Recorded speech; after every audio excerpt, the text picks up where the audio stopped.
much anywhere big yet because I'm making sure everything is tightened down properly. I reclamp my RPM gauge right here. RPM gauge goes on the blue wire, the darkest blue wire out here in your harness. That gives you the RPMs signal. So the darkest blue wire. It's not dark and black or nothing, just dark blue. And yeah, this one goes to the adaptive sensor, the positive. And that's it so far. Rerouted my red cable to the alternator, positive cable. And I'm going to reroute this as well. That's for the fog lights. See, I already put back this, painted that already, put it back. I'm on the radiator right now, trying to connect the fan and stuff. So pretty much, the fan comes like this, aftermarket fan. The fan has this on it, and it's connected to a bracket right here. Oh, this way. And this gets clipped in here. So you just take a flathead and open this tab in the back. Just push it open like that and pull it out. Don't break it. And then I just cut the wire, like that. Just cut it. Stripped it. And I'm going to put male and female as well. Just make sure you put it opposite to how this is. So if this is a female, you want to put a male on the blue side. And then a female on the black side. Make sure you put it in there properly. You need good continuity.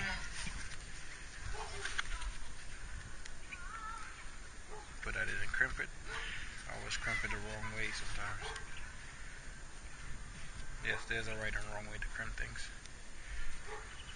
That's one. The black has a male going into the female, and the female, and the male has a female right here.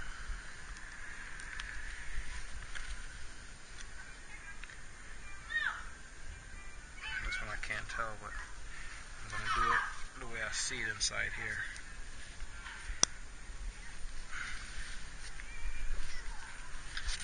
Then you check it, make sure you can't pull it out, and then you plug and play.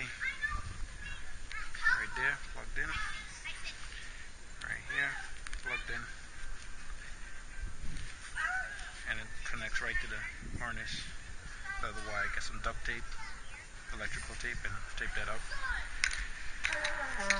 So when I'm getting to more parts of it, I'm trying to figure out where could I put this same bracket. I'm trying to put it right here because I don't need this fan anymore. This fan, the bolt up here goes here, so I don't need this hole anymore. I'm just gonna do this, connect it like that, and pop. Got it? I turn this thing all the way around till these two holes line up. That's the hole for the screw at the bottom. That's the one for the top. I'm going to mount it right here. I bent the bottom part. This was flat as well. I just bent it up a little bit so it wouldn't hit the plastic here, and the screw hole will line up with this screw hole as well. It's not really screw holes. I don't know what they're there for. I think they are screw holes, but they're not tapped or anything. So I just tapped this one with the screw that I got off the old radiator right here. So I'm going to put it through, and right at the top I'm going to use a flathead screwdriver to screw that in to this housing, and it's going to pop in right here,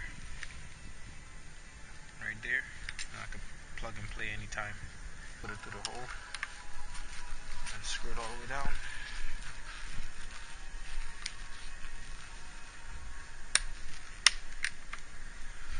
Strip the bolt now, so that's not moving anywhere, and this goes right into here. And as you see, it could bend either way, and that's retained over there. There we go.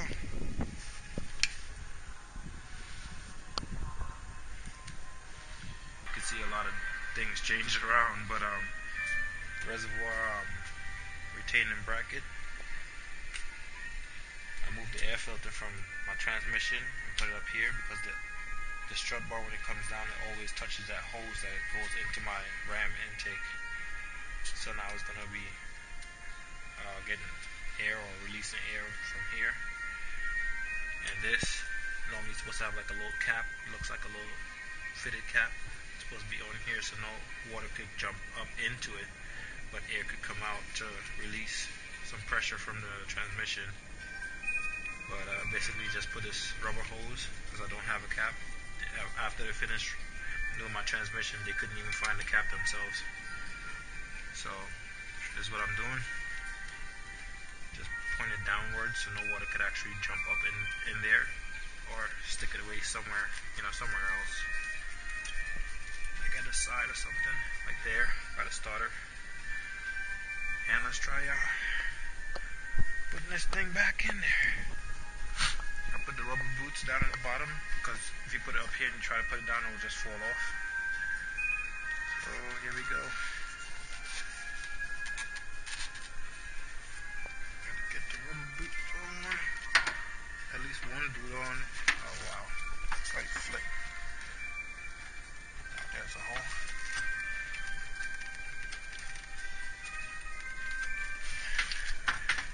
There we go. Okay. So one on first, and then the other, and then that's it. That's where it's supposed to sit, right there.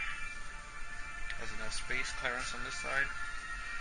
There's enough right here as well. The reservoir sits right here. I don't think that's pretty much a good position for it right now, but I'm working with it. I'll figure things out. Plug and play fan right there. I'm gonna get the bracket. Don't forget the rubber insert. Rubber insert. The fat part goes at the bottom. The skinny part goes on the top. It'll be difficult because the paint.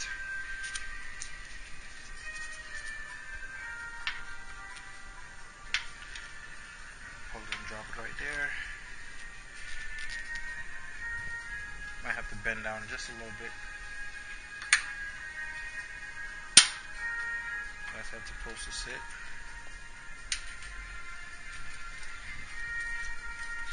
I don't think I gotta bend it. It stays in there.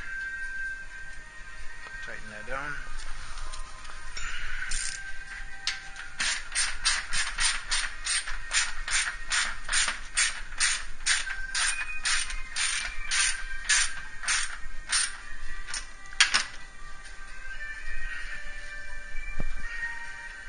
My hand, just bend it down so it sits in there. That's the little plate it's supposed to have.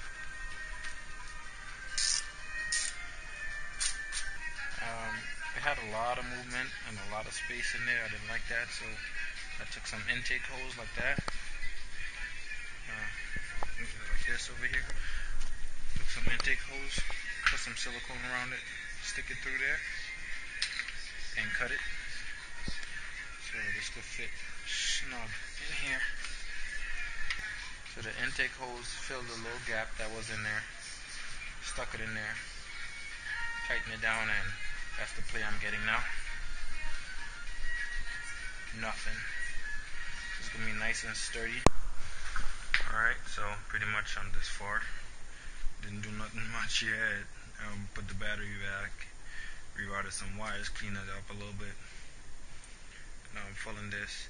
If you go to Walmart, you could get this right here. I think it fits. I don't know if it fits the other one. Let me check.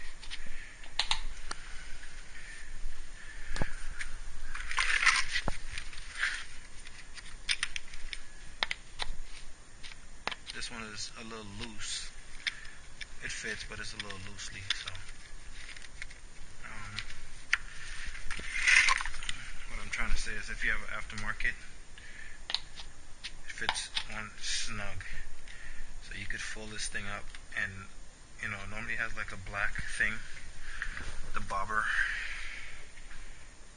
that sits inside of it. You just squeeze these two and push it down, take it out, so it breathes through that and sucks the liquid down there. So it's at Walmart. Forgot the price of it. And even though if you overfill it, it bubbles right there. But that's pretty much the breather.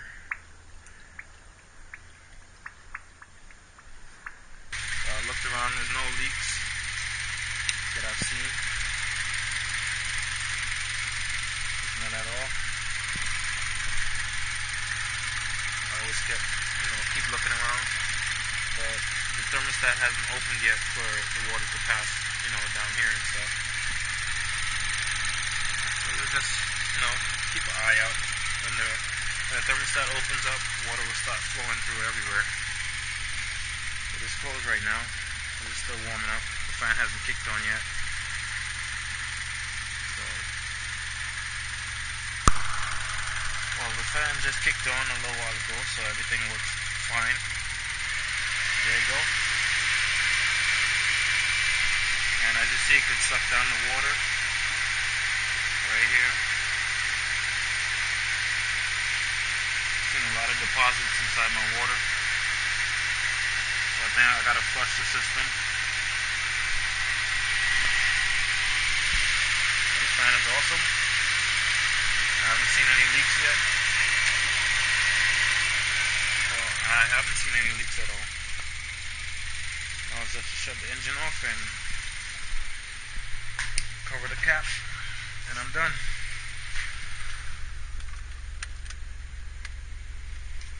My temperature and everything works fine. As you can see, it was up there, and it dropped. Just gotta put on this last motor mount that I got from over here. Right here, the whole thing came out. It started spinning the rubber inside, so it's all cracked up and it busted up. I gotta try and get the bolt out of there. And pretty much that's it. I'm done. There's no leaks, there's no drips. I took the whole fender cover, the bottom fender cover off. That's it in there. I'll give you a better view, not that side view thing. That's it up there. Brand new.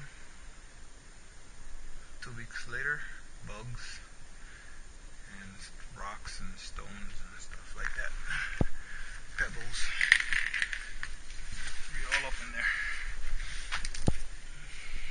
Alright guys. That's it.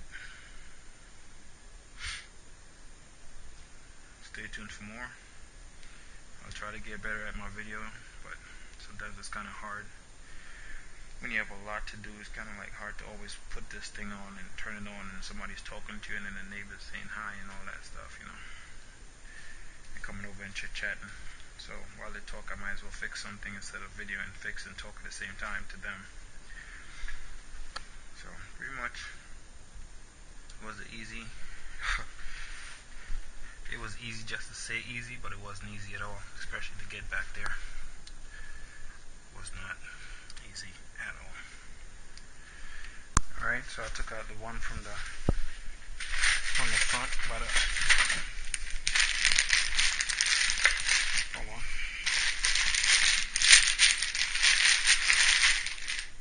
the camshaft and crankshaft over there. So there's the replacement. So that's gonna go in there. You have 3 screws, you could just get it from right here. 1, 2, 3 to take this out. And then there's 2 on the motor mounts, support the engine and take it out. What I want to show you is this right here. I think that was the problem. I think in every other one was the problem. So only one was the problem.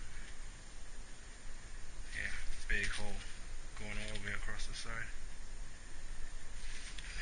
Yep, that's the big rattle I used to have. That's what it is. Alright, so pretty much just drop this one in place, bolt it back down, put everything back together, and take a test drive. This one is nice and sturdy.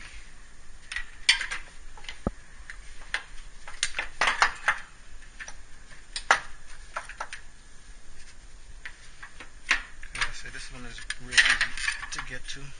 I mean, these are easy to get to out here, the 3 ones. This one is kind of a little bit difficult, but it's not that difficult. Just gotta lift the power steering fluid out the way. And it's right there. I feel like it's cross-threaded. I can't see.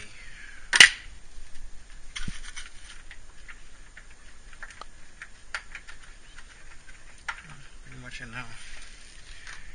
Just put the others back. This one goes on top.